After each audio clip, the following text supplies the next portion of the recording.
राम राम जी सबको। आपका दिन मंगलमय हो। मैं ईश्वर से कामना करती हूँ आप हमेशा खुश और स्वस्थ रहें। आज हम बात करेंगे जो जुखाम में हम एलोपैथिक मेडिसिन लेते हैं। अब देखिए, ज़रूरी नहीं कि हर कोई बात मेरी माने कि जुखाम हो तो हल्दी वाला दूध पी लिया, अदरक का रस शहद ले लिया, थोड़ा सा सर्वांगासन कर लिया, सर्वांगासन में समर्थन नहीं है तो उज्जाई कर लिया, और एक्यूप्रेशर के पॉइंट हाथों के दबा लिए। तो ये सब चीज़ें करने से जुखाम को हम तुरंत ठीक कर सकते हैं। गले का जुखाम का इन्फेक्शन बन रहा है तो 1 चम्मच मेथी दाना पानी में उबाल के गरारे करने से ठीक होता है। गले में दर्द और इन्फेक्शन है तो कच्चे लहसुन को कूट के पानी में उबाल के उस पानी से गरारे करने से गला तुरंत ठीक होता है। तो ये सब बातें हैं, कुछ लोग पहले नहीं मानते और कारण उनकी मजबूरी समझ लीजिए या कुछ भी आप ले लीजिए, नहीं जो भी स्थिति रही हो। तो आज मेरा विषय है बात करने का कि जुखाम हो गया, हमने एलोपैथिक ट्रीटमेंट ले लिया, उसके बाद भी महीने 1.5 महीने तक आपने दवा ले ली, दिन निकलते पता नहीं लगता। आपने किस दिन गोली ली, किस दिन पीने वाली दवाई ली, 1 महीना 1.5 महीना भर निकल गया। उसके बाद कंडीशन आती है जो आपने दवाइयाँ खाई, एक तो अभी तक कफ पूरा रिमूव नहीं हुआ, दूसरा छाती बजना, खांसी आना, खंगार करना कफ को बाहर निकालने के लिए, लेकिन कफ ना निकलना और अंदर से गला सूज जाना।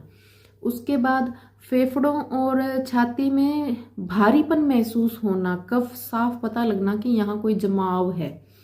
और जो दवाइयाँ ली है उनसे राहत ना आई, जो तो ना आई, लेकिन क्या हुआ, लीवर पर जो साइड इफेक्ट हुआ उसकी वजह से भूख न लगना, जी मिचलाना, घबराहट होना, गर्मी लगना, ये सब सिम्टम्स। उसके बाद एक बड़ा नुकसान, मुंह में छाले होना, यहाँ तक कि पूरा मुंह हम बोले तो कि जो भर आना छालों से और बाहर होठ तक फट जाना, ऐसे बाहर होठों पर भी छाले के निशान दिखना, अंदर से मुख की गर्मी दिखना, ये सब तक रोग हो जाते हैं। अब ये समस्या कैसे ठीक हो, अब ये उन्हें समझ नहीं आता। समझ नहीं आता, डॉक्टर के पास फिर भागते हैं और अब की बार डॉक्टर के पास महीने 1.5 महीने से दवाई ले रहे हैं तो जाने का भी मन नहीं करता कि उनसे तो जुखाम जड़ से खत्म भी नहीं हुआ, कफ अभी तक छाती में है, कफ है जो है, भूख भी नहीं लग रही, कलेजे में पहले से वो दवाइयाँ खा खा के जलन हो रही है, उसके बाद मुंह में छाले हो गए तो भाई बस अब और दवाएं नहीं लेनी, और बहुत परेशान होता है व्यक्ति। उस समय के लिए मैं आपको दवा बता रही हूँ। है तो ये एक जुखाम की ही कंडीशन, लेकिन ये कंडीशन के मजबूर बोलूँ या जो पहुँचने के जिम्मेवार हैं वो हम खुद हैं, क्योंकि इतनी दवाएं ली, स्टार्टिंग में ही यदि हल्दी दूध में उबाल के 2-3 दिन ली होती तो ये कंडीशन नहीं आती, जुखाम भी ठीक होता और लीवर पर भी कोई इफेक्ट नहीं होता, शरीर में गर्मी भी नहीं पड़ती, कफ भी इकट्ठा नहीं होता। तो सभी चीज़ों को बाद की जो कंडीशन है उसको ठीक करने के लिए भी उपचार है जो आपके सामने लेके आई हूँ। और प्रैक्टिकल बोलूँ तो मेरी ज़िंदगी का इसमें बहुत से प्रैक्टिकल हैं, बहुत ही मरीजों को पहले ही टाइम में संतुष्टि मिली है और बहुत ही खुशी का अनुभव होता है जब ये सुनने को मिलता है कि जो 1.5 महीने से परेशानी थी उसमें हमें एक टाइम में ही आराम मिला, हमें एक दिन में ही हल्कापन महसूस हुआ। और इसके जो रिजल्ट्स हैं वो आपके साथ साझा करूँगी। तो आपको करना क्या है, बहुत ही छोटी छोटी चीज़ें करनी है। अब देखिए, पहला काम जो हमें करना है, जो छाती में कफ पड़ा है उसे सबसे पहले बाहर निकालना बहुत ज़रूरी है, क्योंकि जो कलेजे में जलन हो रही है उसका कारण एलोपैथिक दवाओं के साथ साथ कहीं ना कहीं वो कफ भी है जो 1-1.5 महीने से आपकी छाती में जम चुका है। तो उसके लिए आप खाली पेट हों बहुत अच्छा, बाकी आप होंगे ही खाली पेट, खाली चाय अदरक वाली के अलावा आप कुछ पी भी नहीं रहे होंगे जहाँ तक मैं देख पा रही हूँ, क्योंकि भूख नहीं लग रही और जी मिचला रहा है तो कुछ भी नहीं लिया जा रहा। उस कंडीशन में आप लहसुन को छील कर तवे पर जला लें काला होने तक। स्टार्टिंग में लहसुन हल्का पीला होगा, धुआं निकलेगा, 20-25 मिनट में बिल्कुल जलकर राख हो जाएगा। थोड़ा थोड़ा उसको किसी चम्मच या चीज़ से हिलाते रहें कि एक तरफ से जले एक तरफ से कच्चा ऐसा ना रह जाए, उसकी साइड पलटते रहें। और इस लहसुन की जो ये भस्म बनेगी तवे पर जला के, छिले हुए लहसुन की, आपको यदि वयस्क है, 20 साल प्लस हैं, 18 प्लस हैं, 16 वाले को भी आप 1 चम्मच दे सकते हो। तो आपको 1 चम्मच भस्म लेनी है ये लहसुन की, और उसके अंदर आप 1.5 से 2 चम्मच शहद मिला लें। 1 मिलाएं, 1.5 मिलाएं, 2 मिलाएं, आपकी इच्छा है। उस लहसुन को अच्छी तरह कूट के आप पहले पाउडर बना लें, फिर उसमें यह शहद मिलाएं और अब इसको आप अंगुली से चाटें। अंगुली से चाटने का मतलब कि इसको चाटने में 10-15 मिनट का टाइम लगे। और यदि संभव नहीं, क्योंकि इसमें कोई स्मेल नहीं आती, ये एक तरह का च्यवनप्राश सा ही बन जाता है। यदि फिर भी किसी के ये है कि इसको मैं आराम से नहीं खा सकता, तो आप एक बार में खा सकते हैं, लेकिन खाएं जरूर। ये ना करें कि मुझे इतना टाइम नहीं है तो मैं इस चीज़ को छोड़ के कहीं और भाग रहा हूँ। एक बार इसको मौका दें तो आप जानेंगे कि ये चीज़ क्या है। तो फिर आप इसको ऊपर से गुनगुना पानी पी सकते हैं। यदि किसी को गले में उसका रह रहा है, खराश फिर से हो रही है, ना पिए तो अच्छा, लेकिन पीना है तो पी सकते हैं। या आप आधा चम्मच ऊपर से साफ शहद ले सकते हैं, जिससे वो गले से नीचे उतर जाए और गले में शहद रहे। तो जिससे गले में शहद रहेगा, उससे ये जो गले की दिक्कत है, जो स्वेलिंग है, जो गला फट गया था खांस खांस के, उसमें आपको आराम मिलेगा। तो ये आप जब लेंगे, इसका जो आगे होने वाला काम है वो आपको बताऊं।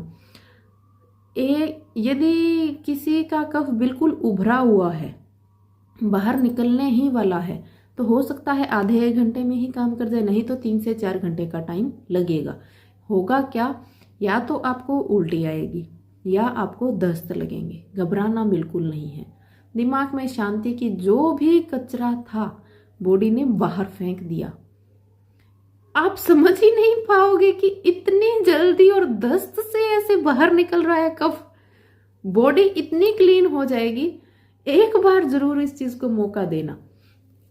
मैं ये नहीं बोल रही कि इतनी भयंकर कंडीशन होने के बाद ले, पहले भी जुकाम के अंदर यदि कफ बन चुका है छाती के अंदर और आपको पता लग रहा है कि कफ बहुत ज्यादा है शरीर में, तो आप इसको ले सकते हैं, बहुत ही अच्छा रिजल्ट है। लेकिन लूज मोशन का इसलिए बताया, दस्त का, कि किसी को हो तो घबराएं नहीं कि ये मुझे गर्म कर गया या क्या हो गया अंदर। कुछ एक लोग होते हैं जो बहुत ही छोटी छोटी बातों को बड़ा बना लेते हैं और समझ ही नहीं पाते कि ये कैसे क्या हुआ, घबरा जाते हैं।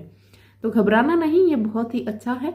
या दस्त होंगे या वॉमिट होगा। यदि दोनों ही नहीं हो रहे तो हो सकता है आपको कॉन्स्टिपेशन की शिकायत हो, वो कफ आंत में जा चुका है, अपने आप मॉर्निंग में जब आप फ्रेश होंगे तो वो निकल जाएगा। किसी का कफ ज्यादा होता है, प्रेशर होता है, तो वो तुरंत लूज मोशन हो जाता है, नहीं तो लूज मोशन नहीं होता, वो कफ छाती से निकल के आंत में चला जाएगा और सुबह जब फ्रेश होगे तो बाहर निकल जाएगा। ये था आपका एक नुस्खा। दूसरा चीज आपको क्या करना है, यदि खांसी आ रही है, गला फटा हुआ है, 1 चम्मच शहद में थोड़ा सा अदरक मिला के 5-4 बूंद, और उसको धीरे धीरे चाटें। 1/4 चम्मच, आधी चम्मच तक अदरक का रस मिला सकते हैं, कोई नुकसान नहीं है। तो उससे क्या है, गले की जो दिक्कत है, खांसी है, यहाँ तक कि कफ का से जो शरीर में जकड़न है एक, वो भी आपकी ठीक हो जाएगी। तो आप ये अदरक और शहद लें। उसके बाद जैसे आपने ये सुबह ले लिया, किसी भी टाइम लहसुन लिया है, उसके 3-4 घंटे बाद आप अदरक का रस और शहद ले सकते हैं। उसके बाद जो छाले हुए हैं, लीवर में गर्मी पड़ी है, शरीर में गर्मी पड़ी है, उसका क्या, तो उसके लिए आपको एक तो गिलोय लेनी है। गिलोय, कच्ची गिलोय लें। आप लगभग कितनी भी 20-25-30 सेंटीमीटर तक गिलोय ले सकते हैं। उसको अच्छे से कूट के आप गुनगुने पानी में, गर्म पानी में अच्छे से मस लें हाथों से, तो उसका रस उसमें निकल जाएगा। फिर उसको छान के पिएं, उबालना नहीं है। दिन में 2 बार कर सकते हैं, नहीं 1 बार तो जरूर करें। कितने दिन लेनी है, 15 दिन तक ले आराम। चाहे पहले दिन ही आपको 100% क्यों ना मिले, शरीर चाहे कितना ही हल्का क्यों ना हो, 15 दिन तक लेनी है। क्योंकि जो 1.5 महीने दवाई खाई है, उसके लीवर पे जो साइड इफेक्ट्स हुए हैं, बॉडी में जो गर्मी हुई है, बाहर निकलने के लिए प्रॉपर ही निकालिए, फिर कि आगे दिक्कत आए ही ना। नहीं तो फिर 15 दिन बाद आपको बुखार होगी, फिर आप परेशान होगे। उससे अच्छा आप इसको ले तो तुरंत ही शरीर की गंदगी बाहर निकल जाएगी। तीसरी चीज, जो मुंह में छाले पड़े हैं उनको तुरंत ठीक करने के लिए आपको एलोवेरा का रस लेना ही पड़ेगा। यदि आपके पास ताज़ा एलोवेरा है तो ऊपर से छिलका उतार के पहले काट के उसको थोड़ी देर खड़ा करके रखना है दीवार के सहारे या कहीं, जिस साइड से कटा है वो साइड नीचे करके बाकी एलोवेरा की डंडी को आप खड़ा करें, जिससे जो एलोवेरा का ग्रीन कलर का पानी होता है एक तरह से वो हमारे उपयोग का नहीं है, वो निकल जाए। उसके बाद एलोवेरा की गुणवत्ता बहुत ज़्यादा बढ़ जाती है। तो एलोवेरा को काटने के बाद जिस साइड से काटा है थोड़ी देर आप उसको दीवार के सहारे खड़ा कर दें, जिससे उसका ग्रीन कलर का जो पानी निकलता है वो एक तरह से पूरा निकल जाए, तो आपको पूरा फायदा मिलेगा। तो उसके बाद उसका जो गुद्दा है ऊपर से छिलका उतार के अंदर से जो उसका रस है वो आपको पीना है। कितना पिए, चाय वाला आधा कप ले सकते हैं। कितनी बार लें, दिन में कम से कम एक बार जरूर लें। कितने दिन लें, एक हफ्ते तक लें, आराम पहले दिन ही आपको बहुत ज़्यादा मिलेगा। तो इससे आपके मुंह के छाले ठीक होंगे। अब तुरंत मुंह में जो जलन हो रही है छालों को कैसे ठीक करें? एक तो जब दही जमाया होता है उस दही का पानी लें आप, और उस पानी को 1-2 चम्मच पानी होता है उसको मुंह में थोड़ी देर रखें, पूरे छालों पे घुमाएं मुंह में और 1-2 मिनट रखें, फिर उसको थूक दें। तो तुरंत कुल्ला ना करें, उस पानी को थोड़ी देर लगे रहने दें, फिर 2-4 मिनट 5 मिनट बाद आप कुल्ला करें, तो जिससे जो छाले हैं बहुत जल्दी ठीक होंगे। दूसरा उपचार छालों के लिए, कच्चा दूध लें कप में, उसके कुल्ले करने हैं। मुंह में कई देर रखा, घुमाया पूरे छालों पे, थोड़ी देर रखा फिर थूक दिया, थोड़ी देर रखा फिर थूक दिया। इससे छाले 2 टाइम में ही आपके ठीक हो जाएंगे। दही का पानी, कच्चा दूध, और फिर भी बहुत ज़्यादा दिक्कत है तो आप शहद लगा सकते हैं। ये तो ऊपरी मलहम है छालों के लिए, लेकिन असल में जो छाले ठीक होंगे वो अंदर से ठीक होंगे, वो एलोवेरा के रस से ठीक होंगे। तो ये आपको इतने सारे उपाय बताए जो अब खासकर इस सर्दी में अब किसी के साथ चल रहा है, जिसको आती सर्दी लगी थी और चलता रहेगा अप्रैल तक। तो अपनाएं, जरूर से ज़रूर अपनाएं। शेयर करना बिल्कुल ना भूलें, क्योंकि ये बहुत ही अच्छी चीज़ें हैं, बहुत ही आसानी से मिलने वाली है और आप कर सकते हैं। तो ज़्यादा से ज़्यादा शेयर करें ताकि हर किसी को इसका फ़ायदा हो, क्योंकि इसका कोई बड़ा खर्चा नहीं है। साथ बने रहने के लिए बहुत बहुत धन्यवाद। सब्सक्राइब करना बिल्कुल ना भूलें।